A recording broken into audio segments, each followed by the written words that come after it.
Parte 2 de Sensibilidad equilibrada, descubrir nuestros talentos. Reconocer la naturaleza de luz clara de la actividad mental. Por el Dr. Alexander Berzin. Extraído de la plataforma studybuddhism.com. La actividad mental como luz clara. Muchos textos budistas describen la naturaleza de la mente, en otras palabras, la naturaleza de la actividad mental como luz clara. Sin embargo, luz clara es meramente una analogía. No quiere decir que poseamos literalmente una fuente de luz interna como un foco en los recovecos de nuestro cerebro. La mente no es ni una fuente de luz ni un agente que arroje luz a los objetos, permitiendo que sean conocidos. Tampoco es la luz en sí misma. Más bien, el término luz clara implica que la actividad mental por naturaleza es tan clara como el espacio vacío. Al igual que el espacio vacío, permite que cualquier objeto mental, no solo una visión, sino también un sonido o un pensamiento, surja y sea conocido como si tal objeto fuera algo visible al ser iluminado en la oscuridad. El término clara, entonces, se refiere a una ausencia. En otras palabras, por naturaleza, la actividad mental está libre de diversas manchas que no la adulteran. Existen dos tipos de manchas, las pasajeras y las naturales. Las primeras pueden existir, las últimas son imaginarias. Las manchas pasajeras pueden estar presentes, pero como pasan no son fallas inherentes. Algunas manchas pasajeras impiden la liberación del sufrimiento y obstruyen la habilidad de ayudar a otros. Ejemplos de esto son las emociones y actitudes perturbadoras. Otras, como los pensamientos conceptuales, no crean tales problemas. Algunos hasta pueden ayudar a trascenderlas, sin embargo, con la obtención de la budeidad, la actividad mental continúa sin ellas. Las manchas naturales se refieren a características concretas que pueden encontrarse en la actividad mental que causarían que ésta existiera de formas imposibles. Dichas características incluyen las fallas inherentes y la omnipotencia para cambiar la realidad. Cuando investigamos la actividad mental profundamente, nunca podemos encontrar dichas características a pesar de nuestra posible creencia en ellas. Dado que las manchas naturales son meramente imaginarias, la actividad mental existe de manera natural sin ellas. Nuestra mente opera en dos niveles. En el nivel más burdo, nuestra actividad mental contiene las manchas pasajeras de las emociones y los pensamientos perturbadores. En el nivel más sutil, está desprovista de dichas manchas. Sin embargo, ambos niveles de la mente están desprovistos de fallas inherentes. Este nivel más sutil, también conocido como luz clara o la mente más sutil, subyace cada momento de nuestra experiencia y provee la continuidad de nuestra actividad mental. 4 tipos de naturaleza de luz clara. Varios aspectos de la actividad mental se encuentran inalterados, ya sea por manchas pasajeras o manchas naturales, y son por lo tanto tan claros como el espacio vacío. Cada uno de ellos es responsable de que los objetos mentales puedan surgir y ser conocidos. En consecuencia, la actividad mental tiene 4 tipos de naturaleza de luz clara. 1. Sus características definitorias, meramente producir objetos mentales e involucrarse con ellos. 2. La naturaleza de vacío propio. Su falta de existencia de formas fantasiosas e imposibles. 3. Su nivel más sutil, el que le provee continuidad. 4. La naturaleza del vacío de otro, su nivel más sutil desprovisto de niveles más burdos de actividad mental. En otras palabras, no importa cuán confundida o preocupada pueda estar nuestra actividad mental, 1. De cualquier manera produce objetos y se involucra con ellos. 2. De cualquier manera no existe de formas imposibles. Su nivel más sutil. 3. De cualquier manera provee su continuidad ininterrumpida. 4. No es perturbada por las sacudidas de los niveles burdos. Todos estos aspectos de la naturaleza de luz clara de la mente permiten que conozca sus objetos a pesar de las manchas que pueden entintarla temporalmente. Nada puede afectar los 4 aspectos de la naturaleza de luz clara de la mente. La actividad mental no existe ni ocurre de formas imposibles. Las teorías del vacío de sí mismo explican que este es un hecho permanente. que siempre es así y que nada puede afectar su verdad. La postura del vacío de otro afirma y concuerda con lo mismo con relación a las otras tres naturalezas de la luz clara. Un nivel de actividad mental, 1, con una estructura para producir apariencias e involucrarse con ellas. 2, que provee continuidad de un momento al siguiente. 3, que está desprovista de niveles más burdos, también es permanente. Es permanente, ya que su presencia y funcionamiento siempre son así. Esto es verdadero sin importar qué apariencia produzca la mente ni con cuál se involucre, y sin importar qué factores mentales acompañen dicha actividad. Así, por naturaleza, la mente no está adulterada por mancha alguna. En resumen, aunque los objetos y factores mentales cambian constantemente, la naturaleza de la luz clara de la mente permanece siempre igual. Desde un punto de vista, las emociones y pensamientos perturbadores afectan nuestra experiencia. Al cambiar estos factores, cambia nuestra experiencia. Desde otro punto de vista, la estructura de nuestras experiencias nunca se altera. El nivel más sutil de nuestra mente no se ve afectado por emociones ni pensamientos perturbadores porque está desprovisto de esos niveles más burdos. Nuestra actividad mental básica de producir objetos mentales e involucrarse con ellos tampoco se ve afectada, aunque las emociones y pensamientos sean parte de ella. Este último es un hecho muy relevante para nuestra discusión. Relevancia de la luz clara para las cuestiones de sensibilidad. Cuando desarrollamos exitosamente una sensibilidad equilibrada, nuestra actividad mental de producir apariencias e involucrarnos con ellas se encuentra libre de todas las manchas. Se vuelve como la luz clara. En la terminología del Mahamudra, alcanzamos nuestro estado natural no adulterado, que es como siempre ha sido. Nuestra actividad mental de la luz clara nunca ha existido con fallas inherentes. Nunca ha sido cierto que no podamos sentir nada o que seamos demasiado sensibles como para manejar situaciones difíciles. Nuestros miedos y actitudes autoconcentradas han sido solo fases pasajeras que no son inherentes ni son partes permanentes de nuestra personalidad. El marco de referencia conceptual que usábamos para balancear nuestras emociones era muy útil, pero ya no lo necesitamos. Automáticamente estamos plenamente atentos de los demás y de nosotros mismos. Más aún, respondemos espontáneamente de forma equilibrada, sin ningún pensamiento consciente o deliberado. Ejercicio 8. Reconocer la naturaleza de luz clara de la actividad mental. Comenzamos la primera fase de este ejercicio escogiendo a alguien con quien tengamos o hayamos tenido una relación voluble. Por ejemplo, podemos escoger a un familiar o amigo a quien extrañamos cuando estamos separados, pero que con frecuencia nos fastidia cuando estamos juntos. Colocamos la fotografía de la persona frente a nosotros, asegurándonos de seleccionar una imagen con una expresión neutra, no con una sonrisa. Como estaremos trabajando con una variedad de sentimientos y pensamientos acerca de la persona, necesitamos enfocarnos en una imagen que se preste fácilmente a diferentes respuestas emocionales. Primero tratamos de experimentar el hecho de que la naturaleza de la luz clara de la mente de producir e involucrarse con objetos mentales nunca está bloqueada ni manchada. Nos enfocamos en la visión de la cara de la persona en la fotografía, tratamos de permanecer conscientes de la actividad mental que está ocurriendo mientras vemos la imagen. Esa actividad es simplemente la creación simultánea de la apariencia que percibimos y el hecho de verla. Entonces, al recordar un incidente desagradable que hayamos tenido con esa persona, tratamos de generar el sentimiento de fastidio.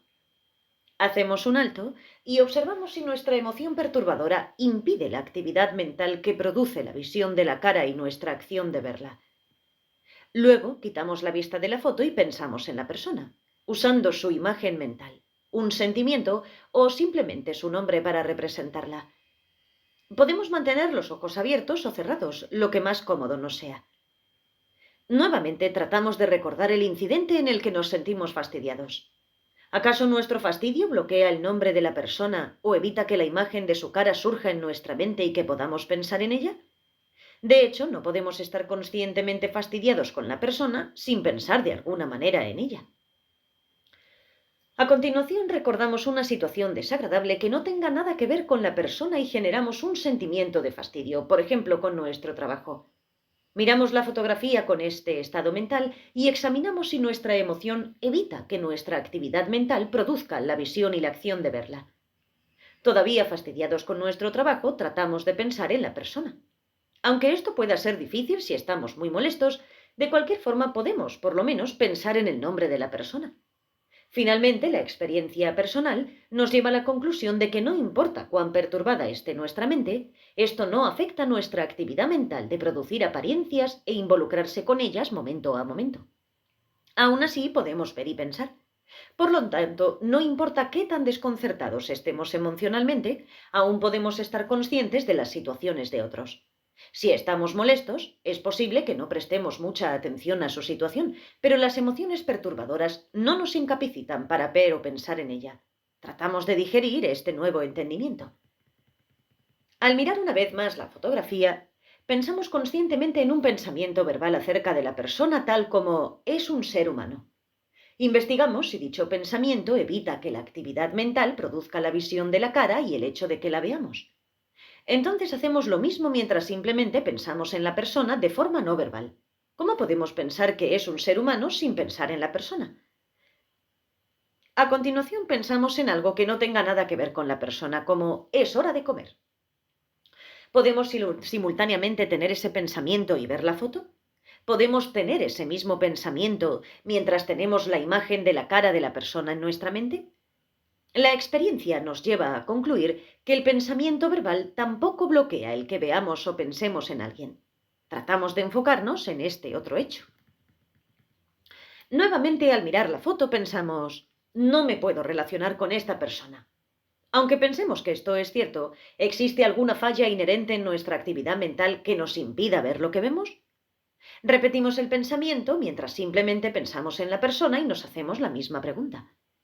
A través de este proceso, descubrimos otro hecho crucial que nos permite tener una sensibilidad equilibrada. Las manchas naturales tampoco obscurecen ni obstruyen la naturaleza de luz clara de nuestra mente de meramente producir apariencias y percibirlas. Sin importar lo que creamos, podemos ser apropiadamente sensibles cuando veamos o pensemos en alguien. Una vez más, tratamos de que este entendimiento profundice en nosotros, enfocándonos en la sensación y la convicción de que esto es cierto.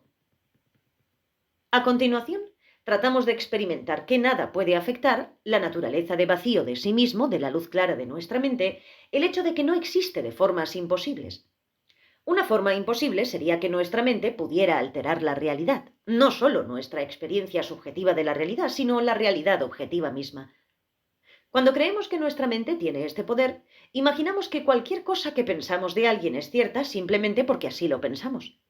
A dicha creencia subyace el sentir que nuestra opinión acerca de alguien siempre es correcta. Pensar esto nos hace insensibles a la realidad de la persona y a menudo nos lleva a reaccionar de forma exagerada, basados en la creencia de una fantasía.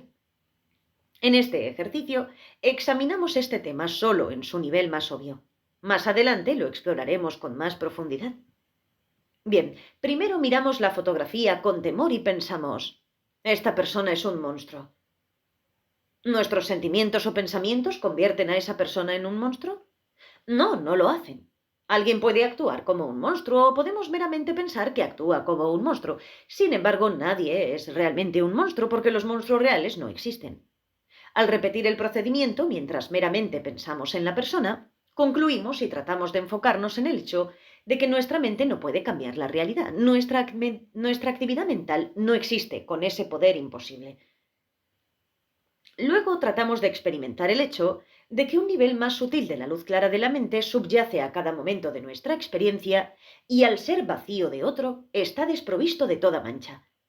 Para hacer esto investigamos qué provee la continuidad de nuestra experiencia de mirar o de pensar en la cara de la fotografía.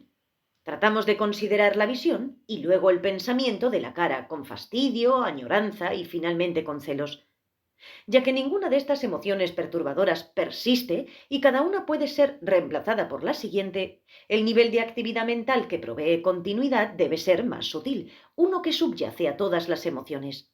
Tratamos de experimentar lo mismo con una variedad de pensamientos verbales acerca de la persona y llegamos a la misma conclusión.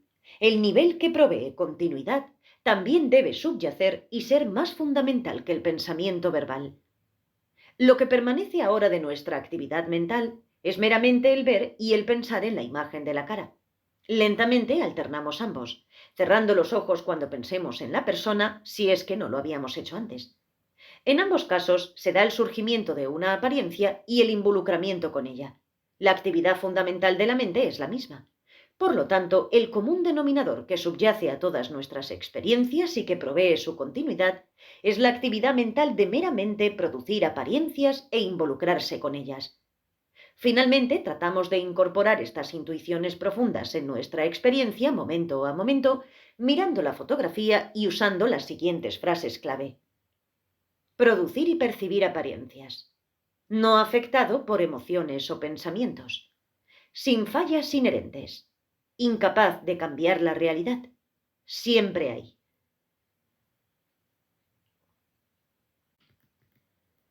Primero, al seguir la secuencia, trabajamos con un entendimiento a la vez. Luego, para expandir nuestro entramado de conciencias profundas, tratamos de estar conscientes de cada vez más puntos simultáneamente, trabajando primero con 2 frases, luego con 3, 4 y finalmente con las 5. Como en el ejercicio previo, no repetimos las frases más de una vez cada 2 o 3 minutos, pues de otra manera se vuelven una distracción. Después repetimos el procedimiento mientras meramente pensamos en la persona. A continuación nos sentamos en círculo con el grupo y repetimos todo el ejercicio 2 o 3 veces. Cada vez alternamos ver a una persona diferente del grupo y solamente pensar en ella en la secuencia completa, pero sin enfocarnos en alguien que simultáneamente se esté enfocando en nosotros. Con alguien que conozcamos bastante bien, podemos generar emociones perturbadoras al tratar de recordar ocasiones en las que hayamos sido impacientes con la persona, nos hayamos sentido superiores o inferiores, etc. Con personas que no conocemos muy bien o que no conocemos en absoluto, podemos tratar de recordar un incidente emocional de nuestra vida también durante el primer paso. Cuando conocemos a alguien por primera vez, con frecuencia podemos estar molestos por algo que sucedió con alguien más. Durante la segunda parte de esta fase del ejercicio, repetimos el procedimiento frente a un compañero, alternando mirar a la persona y solo pensar en ella mientras cerramos los ojos. Al generar diversas emociones durante el proceso, podemos hacer lo mismo que cuando nos sentamos en un círculo o usar el nerviosismo o la timidez que podamos sentir en ese momento si es que no conocemos a la persona. Durante la tercera fase, alternamos mirarnos a nosotros mismos en un espejo con pensar en nuestra imagen o en nuestro nombre. Seguimos los mismos pasos que la vez anterior. Para generar una emoción perturbadora durante el primer paso, tratamos de recordar haber sentido baja autoestima, autodesprecio o arrogancia y luego tratamos de sentir estas emociones nuevamente. Por último, repetimos el procedimiento mientras miramos la serie de fotografías de nosotros mismos y luego desviamos la mirada y nos imaginamos en cada uno de esos periodos de nuestra vida. Cuando generamos diversas emociones, tratamos de recordar momentos de haber sentido autodesprecio o arrogancia con respecto a quién éramos nosotros en ese entonces. Esquema del ejercicio que acabamos de ver número 8. Reconocer la naturaleza de luz clara de la actividad mental.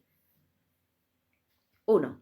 Mientras te enfocas en alguien con quien tienes una relación inestable, elige una fotografía de la persona en la que tenga una expresión neutra y obsérvala mientras entiendes la actividad mental que está ocurriendo, la simultánea producción y percepción de la imagen de la cara de la persona.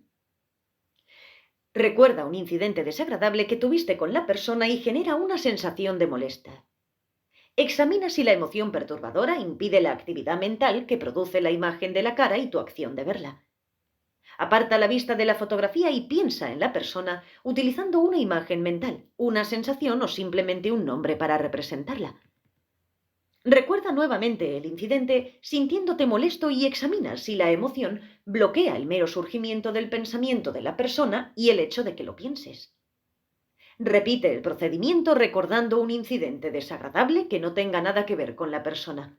Genera una sensación de molestia y mira la fotografía y después meramente piensa en el nombre de la persona mientras te sientes molesto. Concluye y enfócate en el hecho de que la perturbación emocional no afecta tu actividad mental de producir apariencias y percibirlas, sin importar qué tan alterado te encuentres, aún así puedes darte cuenta de las situaciones de otros. Observa la fotografía y después solo piensa en la persona de forma no verbal mientras piensas también, esta persona es un ser humano. Examina si el pensamiento impide el mero surgimiento de la imagen de la cara y el hecho de que la veas, o el mero surgimiento de un pensamiento de la persona y el hecho de pensarlo. Repite el procedimiento mientras piensas en algo que no tiene nada que ver con la persona, tal como es hora de la comida. Concluye y enfócate en el hecho de que el pensamiento tampoco afecta el mecanismo básico de tu actividad mental, sin importar qué tan distraído estés. Aún así, puedes darte cuenta de las situaciones de otros. Observa la fotografía y después meramente piensa en la persona mientras piensas también, no me puedo relacionar con esta persona. Examina si este pensamiento crea una falla inherente en tu actividad mental que impide que veas o que pienses en la persona. Concluye y enfócate en el hecho de que sin importar lo que pienses, tu actividad mental no está manchada por fallas naturales que impidan su funcionamiento. Sin importar lo que creas, puedes ser apropiadamente sensible. Observa la fotografía y después meramente piensa en la persona mientras sientes miedos y piensas, esta persona es un monstruo. Examina si esta proyección convierte a la persona en un monstruo. Concluye y enfócate en el hecho de que ni tus emociones ni tus pensamientos pueden cambiar la realidad. Tu actividad mental está desprovista de existir con este poder imposible. Observa la fotografía y meramente piensa en la persona, primero con una variedad de emociones y luego con una variedad de pensamientos. Examina qué es lo que provee la continuidad de la experiencia. Concluye y enfócate en el hecho de que el nivel de actividad mental que provee continuidad es más sutil y subyace a la emoción y al pensamiento verbal. Alterna mirar la fotografía y pensar en la persona con los ojos cerrados. Nuevamente examina qué es lo que provee de continuidad a la experiencia. Concluye y enfócate en el hecho de que el nivel de actividad mental que provee continuidad es más sutil y subyace el ver y el pensar, el nivel de actividad mental que meramente produce apariencias y las apariencias siempre está ahí. Repite la secuencia de entender cada punto acerca de la actividad mental, uno a la vez. Primero mientras ves la fotografía y después meramente mientras piensas en la persona, utilizando las frases claves de producir y percibir apariencias, no afectado por emociones o pensamientos, sin fallas inherentes, incapaz de cambiar la realidad, siempre ahí. Primero mientras observas la fotografía y después meramente mientras piensas en la persona, añade el entendimiento simultáneo de un número cada vez mayor de estos puntos, al utilizar primero 2, luego 3, 4 y finalmente las 5 frases clave. 2. Mientras te enfocas en alguien en persona. Repite el procedimiento 2 o 3 veces mientras estás sentado en un círculo con el grupo, enfocándote en una persona diferente cada vez para toda la secuencia, pero sin enfocarte en alguien que al mismo tiempo se esté enfocando en ti. Durante el primer paso, cuando generas varias emociones hacia alguien que no conoces, recuerda un incidente emocional que involucra a una persona de tu vida. Repite el procedimiento mientras estás frente a un compañero. Durante el primer paso, cuando generas varias emociones hacia alguien que no conoces, haz lo mismo que cuando estás sentado en el círculo o utiliza el nerviosismo o la timidez que puedas estar sintiendo. Cuando meramente pienses en la persona, simplemente cierra los ojos. 3. Mientras te enfocas en ti mismo. Repite el procedimiento mientras te observas en el espejo y después meramente pensando en ti mismo. Durante el primer paso, cuando generes varias emociones, recuerda momentos en los que sentiste baja autoestima, autodesprecio o arrogancia. Repite el procedimiento mientras observas fotografías tuyas de diferentes periodos de tu vida y después meramente piensa en ti como eras entonces. Durante el primer paso, cuando generas varias emociones, recuerda momentos en los que sentiste autodesprecio o arrogancia con respecto a ti mismo en esos periodos.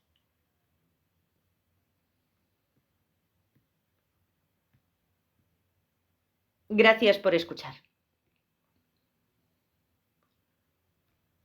La tercera parte de esta colección se titula Acceder a los talentos naturales de nuestra mente y corazón.